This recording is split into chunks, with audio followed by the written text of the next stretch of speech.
नमस्कार दोस्तों, आप सभी का स्वागत है। आज हम लोग पढ़ने वाले हैं पॉलिटी का एक चैप्टर है मौलिक अधिकार, जिसे फंडामेंटल राइट्स कहते हैं। और जो फंडामेंटल राइट्स है, आइए इसका इंट्रोडक्शन पार्ट देखते हैं।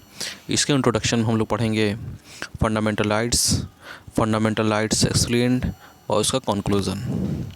आइए इसे इंट्रोडक्शन पार्ट में देखते हैं। जो भारत का संविधान भारत का सर्वोत्तम कानून है। यह दुनिया में किसी भी संप्रभु देश के सबसे लंबे समय तक लिखित संविधान है। देखिए, मौलिक अधिकार क्या है, यानी फंडामेंटल राइट्स।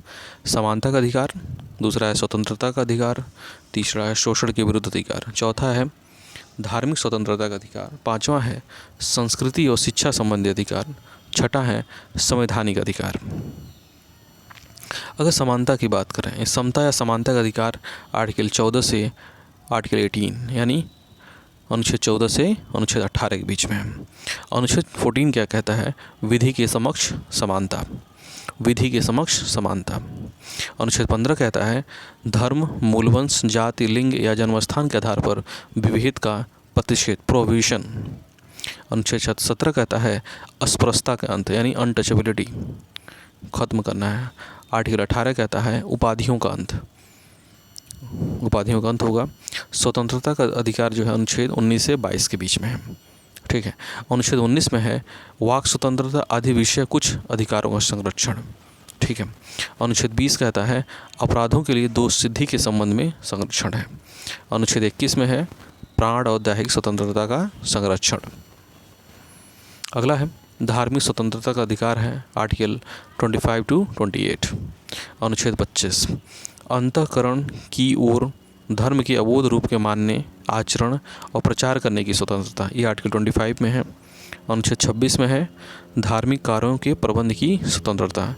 अनुच्छेद 27 है किसी विशिष्ट धर्म की अभिवृद्धि के लिए करों के संदाय के बारे में स्वतंत्रता। संवैधानिक अधिकार क्या है? अनुच्छेद 32 है। अनुच्छेद 33 कहती है इस भाग द्वारा प्रदत्त अधिकारों का बलों आदि के लागू होने से उपारंतरण करने की संसद की शक्ति दी गई है। अनुच्छेद 34 में क्या है? जब किसी क्षेत्र में सेना विधि प्रवृत्त है तब इस भाग द्वारा प्रदत्त अधिकारों का निर्बंधन किया जा सकता है। अनुच्छेद 35 कहता है इस भाग में उपबंधों को प्रभावी करने के लिए विधान है। अब इसका कंक्लूजन देखेंगे क्या है। देखिए, बंदी प्रत्यक्ष हैबियस कॉर्पस, बंदी बनाए गए व्यक्ति को अदालत के समक्ष पेश किया जाता है। परमादेश क्या है? इसके तहत न्यायालय किसी व्यक्ति, संस्था या अधीनस्थ न्यायालय के कर्तव्य पालन के आदेश के लिए आदेश देती है। प्रतिषेध क्या है? यह लेख उच्च न्यायालय द्वारा अधीनस्थ न्यायालयों पर कब जारी किया जाता है। उत्प्रेषण, इसके अंतर्गत कोई अधिकारी या निचली अदालत बिना किसी आदेश या अधिकारों के कोई भी कार्य करती है। अधिकार परीक्षा क्या है? जब कोई व्यक्ति गैर कानूनी रूप से किसी पद या अधिकार का प्रयोग करता है तो उसे इसके लिए रोका जाता है। अधिकार परीक्षा। Thank you.